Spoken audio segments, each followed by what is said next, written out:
Some da minha terra, Vicente, e não volta nunca mais. O grito do meu pai ecoou pelo terreiro de terra batida, espantando as galinhas e fazendo o silêncio daquela tarde pesar como chumbo nas minhas costas. Eu ainda sentia o rastro do suor quente da colheita de milho escorrendo pelo meu rosto.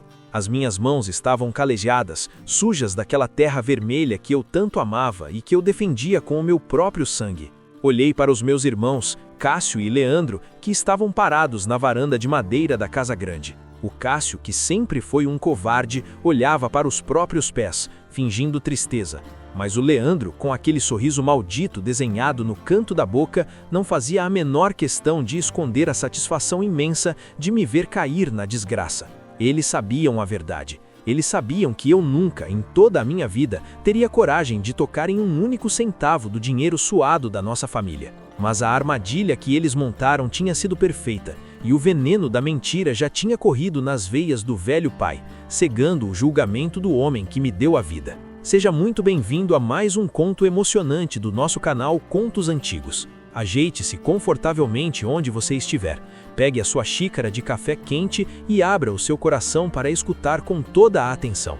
A história de hoje não é apenas sobre a crueldade da inveja ou sobre a dor de uma traição dentro da própria casa. É uma história profunda sobre a lei do retorno, sobre o tempo que é o senhor de todas as verdades e sobre o dia em que o mundo girou de forma implacável para cobrar a conta daqueles que plantaram a maldade. Já deixe o seu curtir neste vídeo e inscreva-se no canal para não perder os nossos causos que aquecem a alma, e vamos juntos para a jornada de hoje. A fazenda Cruz Alta era um pedaço de chão modesto, encravado no meio do sertão, mas ali, cada palmo de terra pulsava vida e esperança graças ao meu suor. O cheiro do café coado no fogão a lenha se misturava ao orvalho quesado das madrugadas frias. E antes mesmo do sol apontar o seu primeiro raio tímido no horizonte, iluminando o topo das montanhas, o som das minhas botas de couro cru já ecoava com firmeza pelo terreiro. Eu, o Vicente, não era apenas um filho para o meu pai, o coronel Firmino.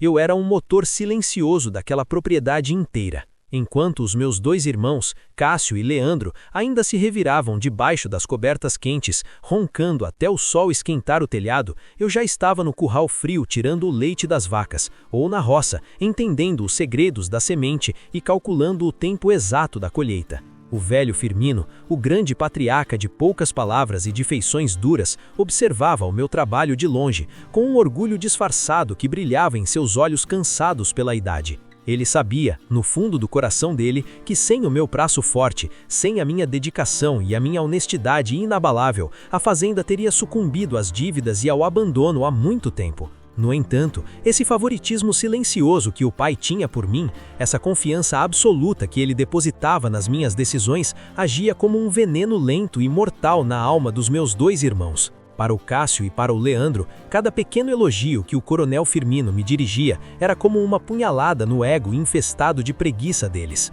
Eles viam a minha dedicação incansável não como um exemplo a ser seguido para o bem da família, mas como uma estratégia calculada, uma manipulação minha para herdar todas as terras do velho sozinho.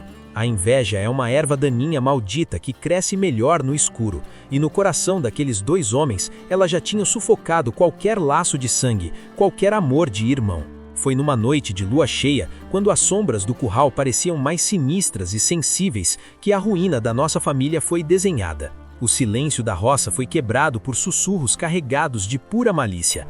Escondidos entre as vigas de madeira e o cheiro forte do feno estocado, Cássio e Leandro tramavam a minha destruição.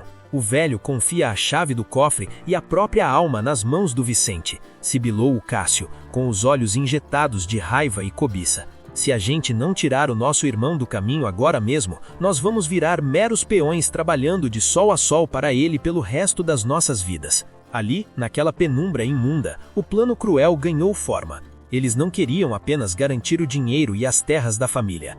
Eles queriam arrancar de mim a única coisa que eu valorizava mais do que a minha própria vida, a minha honra.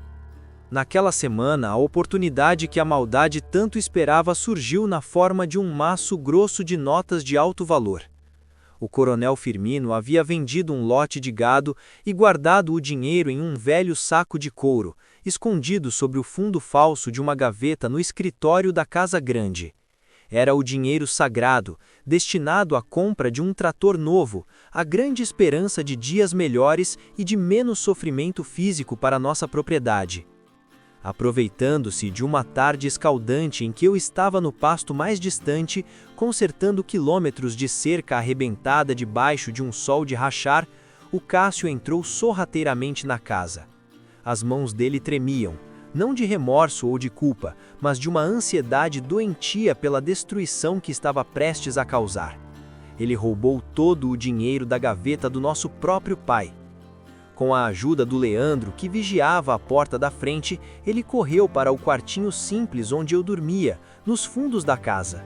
Eles esconderam aquele maço de notas roubadas bem no meio das palhas do meu colchão humilde, cobrindo tudo com o meu lençol gasto e remendado.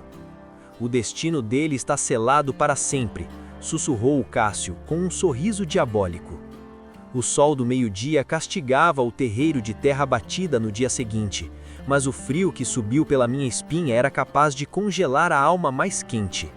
O meu pai, o homem cujas mãos eram como raízes de angico, grossas e calejadas, não conseguia sustentar o olhar na minha direção. Ele pigarreou, e o som pareceu o estalo de um galho seco se quebrando no silêncio mortal que tomou conta da fazenda. Vicente, ele começou, e a voz do velho saiu rouca, carregada de uma dor profunda que ele tentava, em vão, esconder atrás de uma máscara de fúria e de autoridade. Eu nunca, nem nos meus piores pesadelos, pensei que viveria tempo suficiente para ver um fruto do meu próprio sangue apodrecer desse jeito na minha frente. O dinheiro da venda do gado sumiu, e eu acabo de encontrar o saco de couro escondido lá, debaixo do seu colchão. Não tente me explicar o inexplicável, porque contra provas não existem argumentos. Eu senti o chão de terra fugir debaixo dos meus pés. As minhas botas velhas de repente pareciam pesar toneladas de chumbo. Eu olhei para os lados, desesperado, buscando um rastro de dúvida, um pingo de compaixão nos olhos dos meus irmãos. O que eu vi, porém, foi uma encenação nojenta e cruel. O Cássio desviava o rosto com uma falsa expressão de decepção infinita, balançando a cabeça. O Leandro limpava o canto da boca, incapaz de esconder totalmente o brilho de triunfo, a vitória suja que escapava pelos seus olhos mesquinhos. Pai, pelo amor sagrado que o Senhor tinha pela minha falecida mãe, me escuta, eu implorei, sentindo um nó na garganta que me impedia de respirar direito, com as mãos estendidas na direção dele, como se eu pudesse tocar a verdade e arrancá-la do peito. Eu nunca encostei em um único centavo que não fosse fruto do meu sol derramado nessa terra. O Senhor me conhece desde menino. Eu sou o primeiro a acordar e o último a deitar nesta roça. Eu dou o meu sangue por esse chão. Alguém colocou isso lá para me destruir. O velho Firmino fechou os olhos com muita força e uma lágrima solitária se perdeu nos sulcos profundos do seu rosto cansado. Ele me amava, eu sabia disso. Eu era o braço direito dele, a grande esperança de que a fazenda prosperasse com dignidade. Mas a prova material, alimentada pelo veneno constante que Cássio e Leandro sussurravam nos ouvidos dele há meses, foi forte demais. Cego pela raiva e pela humilhação de achar que abrigava um ladrão sob o próprio teto, o velho apontou o dedo trêmulo para a estrada de barro, para o horizonte sem fim, e tomou a decisão que rasgaria a nossa família ao meio. Não me chama de pai. Você morreu para mim no dia de hoje. Pega as suas coisas e some daqui. Some da minha terra, Vicente, e não volta nunca mais. O grito dele cortou o meu coração em 1000 pedaços.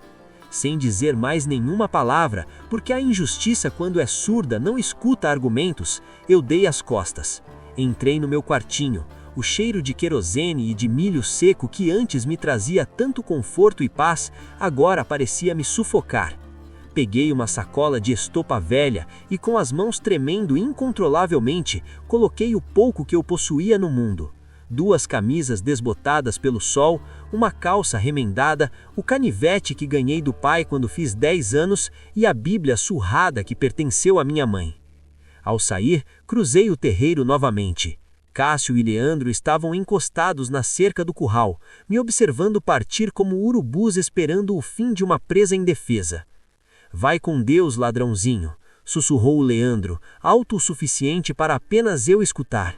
O meu sangue ferveu, a vontade de esmagar o rosto dele foi imensa. Mas a dignidade que a minha mãe me ensinou me impediu de sujar as minhas mãos. Atravessei a porteira da fazenda sem olhar para trás nem uma única vez. A estrada de terra parecia infinita, cortando o cerrado hostil sob um calor escaldante. A poeira subia e grudava na minha pele suada, misturando-se com as lágrimas grossas que eu finalmente me permiti derramar, aos prantos, como uma criança perdida. Eu não tinha dinheiro, não tinha teto, não tinha mais família. Só levava comigo a minha honra, que embora estivesse ferida e sangrando, permanecia limpa e intacta dentro do meu peito. A noite caiu rápido, e a escuridão daquele mato parecia mais densa do que qualquer outra noite que eu já tivesse enfrentado. Cada passo que eu dava para longe da fazenda era um pedaço da minha alma que ficava pelo caminho. Eu caminhava sem rumo, com o estômago roncando de fome, quando o verdadeiro inferno começou. O silêncio absoluto da mata foi quebrado pelo estalar de galhos secos. Do meio das sombras das árvores grandes, 3 vultos sinistros pularam na estrada. Eram assaltantes de beira de estrada, com os rostos cobertos por trapos imundos, exalando um cheiro forte de cachaça barata. O maior deles apontou uma arma enferrujada e fria direto para o meu peito. Eu não tenho nada, senhores, eu falei com a voz embargada e as mãos para cima. Sou só um homem expulso de casa, levando apenas a roupa do corpo nesta sacola.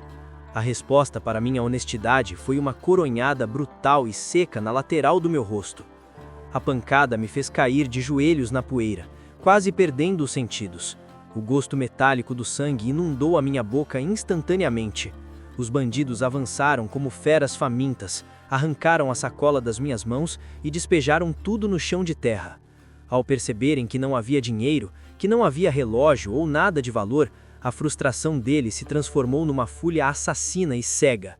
Mentiroso, desgraçado, ninguém sai andando pelo meio do mato de mãos vazias, gritou um deles, desferindo um chute violentíssimo direto nas minhas costelas. O espancamento que se seguiu foi uma sucessão de dores que nenhuma palavra no mundo consegue descrever. Eu sentia cada golpe, cada chute no estômago e na cabeça, como se fosse a materialização do ódio dos meus irmãos.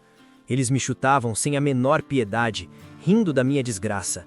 A dor física era massacrante, mas a dor na minha alma de ser jogado no mundo como lixo doía ainda mais.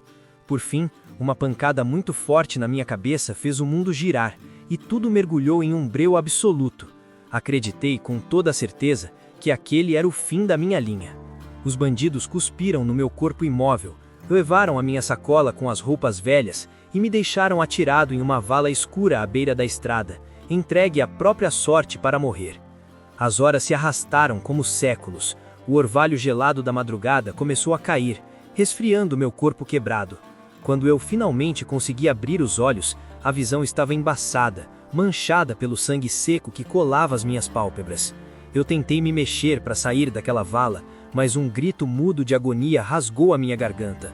As minhas costelas pareciam transformadas em cacos de vidro, perfurando os meus pulmões a cada respiração. Eu estava nu da cintura para cima, sentindo o frio penetrar até os meus ossos.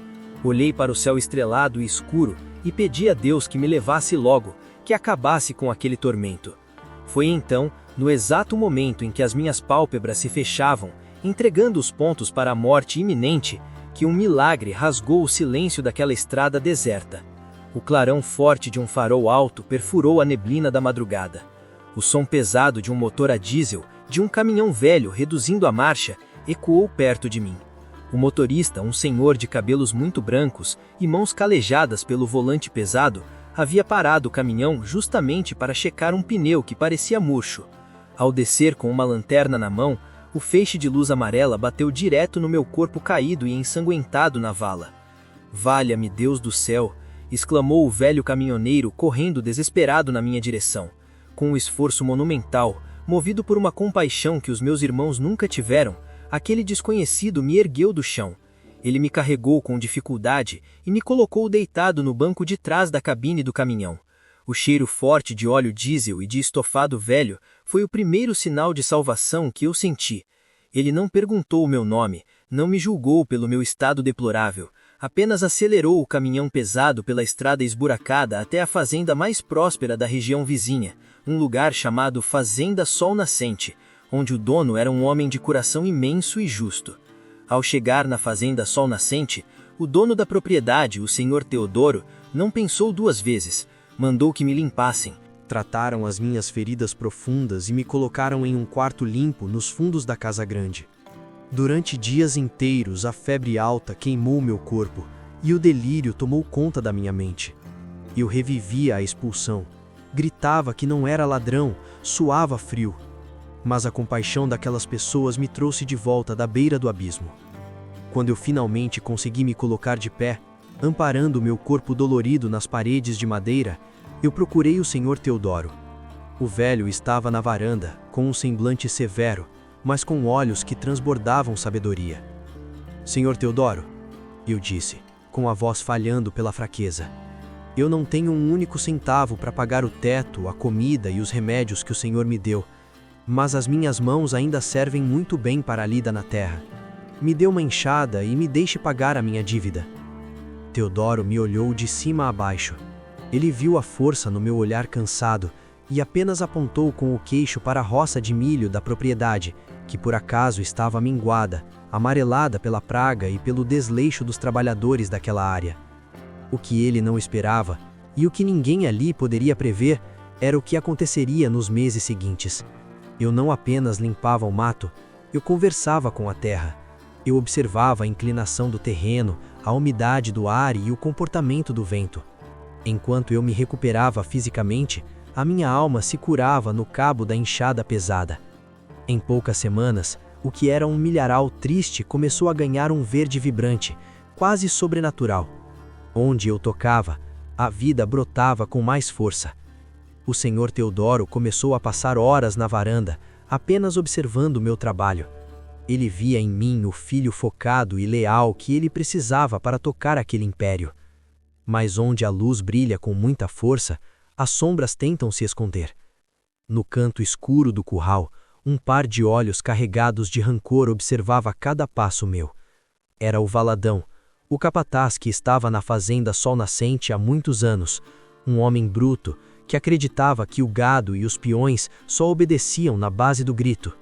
Para o Valadão, a minha ascensão era uma ferida aberta no orgulho dele. A situação ficou ainda mais intensa quando eu conheci a Flor Bela, a filha mais nova do senhor Teodoro. Ela não era como as outras moças da cidade rica. Ela tinha o cheiro da flor de laranjeira e um brilho nos olhos que parecia entender o meu silêncio e as minhas dores. O nosso interesse não nasceu de palavras vazias, mas de olhares trocados por cima da cerca de madeira, de encontros casuais no pomar e do respeito mútuo. Eu, sempre com o chapéu na mão, a cabeça baixa, tratando a Flor Bela como a joia mais preciosa daquela terra. Mas o amor é maior que a classe social. Numa tarde de sexta-feira, eu criei coragem, fui até a varanda do senhor Teodoro e abri o meu coração, pedindo permissão para cortejar a filha dele. O velho fazendeiro, reconhecendo a minha integridade, me deu a bênção. Isso foi a gota d'água para o Valadão.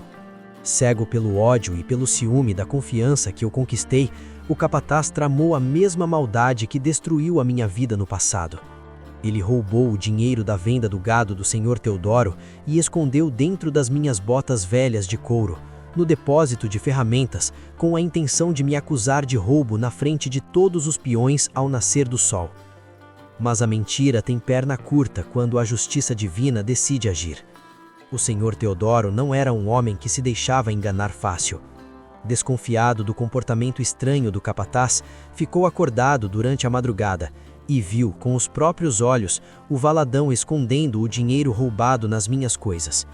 Quando o sol raiou e o Valadão chamou todos os peões para o terreiro, acusando-me em voz alta e exigindo a minha expulsão imediata, a verdade desabou sobre ele como um raio. O senhor Teodoro caminhou com fúria até o meio do pátio. Ele não gritou, mas a voz dele fez o chão tremer. Ele desmascarou o Valadão na frente de todos, revelando que tinha visto a sabotagem covarde. Expulso sobre vaias, o capataz malvado saiu da fazenda carregando apenas a vergonha de suas próprias mentiras. O senhor Teodoro, emocionado, colocou a mão no meu ombro e ali mesmo, diante da Flor Bela e de todos os peões, ele me nomeou o administrador-geral de toda a fazenda Sol Nascente. Os anos passaram. Eu casei com a Flor Bela em uma festa linda debaixo de um grande ipê amarelo. A fazenda prosperou sob a minha administração. Nós compramos mais gado, plantamos mais sementes e nos tornamos o maior orgulho de toda a região do vale. Eu tinha reconstruído a minha vida, a minha família e a minha dignidade. Mas a roda do mundo nunca para de girar. No final daquele ano, uma seca devastadora atingiu o sertão. O céu de anil virou um teto de zinco quente. A chuva desapareceu. Enquanto a fazenda Sol Nascente resistia bravamente, graças aos sistemas de irrigação que eu havia planejado, as propriedades vizinhas começaram a falir. O gado morria de sede, o milho secava no pé e o desespero tomava conta das famílias. E foi então que o passado bateu na minha porta. A notícia da prosperidade da Sol Nascente voou com o vento quente da seca. Em uma tarde poeirenta, o funcionário da guarita da nossa fazenda veio me avisar que havia 2 retirantes na porta do casarão principal, implorando por qualquer trabalho, implorando por um prato de comida porque estavam morrendo de inanição. Quando a porta do meu escritório se abriu, o tempo parou. Com os chapéus rasgados entre as mãos trêmulas, as roupas em frangalhos e os rostos marcados pela mais pura miséria, estavam Cássio e Leandro. Os mesmos irmãos que me expulsaram, que riram da minha desgraça e que roubaram o nosso pai. Eles não me reconheceram de imediato. Para eles eu era apenas o grande administrador rico que detinha o poder da vida e da morte sobre eles. Eles começaram a implorar, dizendo que a terra deles secou, que o gado morreu e que não tinham mais nada. Eu levantei devagar da minha cadeira de jaragandá, caminhei até a luz da janela e mandei que eles levantassem a cabeça. Quando os olhos deles encontraram os meus, o choque foi tão violento que o Cássio caiu de joelhos no chão, não por respeito, mas pelo peso esmagador da culpa e do pavor. "Vicente!" o Leandro gaguejou, branco como um fantasma. "Vocês me chamaram de ladrão, vocês me tiraram o meu pai, a minha casa e me jogaram para os bandidos na beira da estrada." Eu falei com a voz vibrando, contendo a raiva de uma vida inteira. "O mundo gira, meus irmãos. Hoje eu decido se vocês dormem com a barriga cheia ou se voltam para passar fome na poeira." O Cássio chorou, pedindo perdão, confessando que a seca levou tudo, que o dinheiro que roubaram não durou nada e que o nosso pai estava vivendo na miséria, doente e abandonado num quartinho de fundos da antiga casa em ruínas. Eu respirei fundo, sentindo o ar puro da minha nova terra. Eu poderia pisar neles, poderia humilhá-los até a última gota, mas a dignidade que a minha falecida mãe me ensinou falou mais alto. "Vocês querem trabalho, pois terão", eu anunciei, olhando nos olhos assustados dos dois. "Mas não vão ser patrões de nada. Vão começar do degrau mais baixo da roça, limpando o que ninguém quer limpar, até provarem que podem ser homens de verdade e honestos. E a primeira ordem de vocês é esta: peguem a caminhonete dos peões agora mesmo, voltem para a fazenda destruída de vocês e tragam o coronel Firmino para mim. Eu quero o meu pai aqui antes do sol se pôr." Horas depois, uma caminhonete parou na entrada da minha casa. A porta se abriu com dificuldade e de lá desceu um homem muito idoso, magro, com a pele enrugada e os olhos cheios de tristeza. Era o coronel Firmino. Quando ele viu a minha figura de pé na varanda, vestido como um homem próspero, cercado pela minha esposa Flor Bela, o velho começou a tremer incontrolavelmente. Eu corri na direção dele e antes que o velho pudesse desabar no chão pedindo desculpas por ter acreditado na mentira dos irmãos, eu o envolvi no abraço mais forte que eu já dei em toda a minha vida. "Meu filho, me perdoa!" o velho soluçou no meu peito, desmoronando em lágrimas de arrependimento. Eu descobri a verdade, eu soube da mentira dos seus irmãos, eu morri um pouco a cada dia sabendo a injustiça que eu cometi contra o meu melhor filho. "O Senhor não precisa pedir perdão de nada, pai", eu respondi, chorando como um menino. "O amor e o sangue falam mais alto que qualquer mentira nesse mundo. A partir de hoje, o Senhor não passa mais um dia de tristeza na vida. O Senhor vai morar aqui, comigo, na melhor casa, comendo da melhor mesa, e vai finalmente ter a alegria de ver os seus netos crescerem. E enquanto o sol se punha sobre a fazenda Sol Nascente, tingindo o céu de um dourado esperançoso, os meus irmãos observavam de longe. Eles estavam com as enxadas nas mãos, sujos de terra, prontos para começar o trabalho pesado e pagar os seus próprios pecados. Eles entenderam, da forma mais dura possível, que a maior riqueza de um homem não está nas terras ou no dinheiro que ele tenta roubar, mas na capacidade de perdoar o imperdoável e na paz de espírito de saber que, no fim das contas, a justiça sempre encontra o caminho de casa. Se essa história tocou seu coração e te fez acreditar que a verdade sempre vence no final, não vá embora sem deixar o seu curtir neste vídeo, pois isso nos ajuda a levar essa mensagem para mais pessoas. Inscreva-se no canal Contos Antigos para fazer parte da nossa família de ouvintes apaixonados. Escreva nos comentários a frase "A justiça não falha nunca", para eu saber que você assistiu até o final. Um grande abraço a todos vocês, que Deus proteja a sua caminhada e até o próximo Conto Antigo.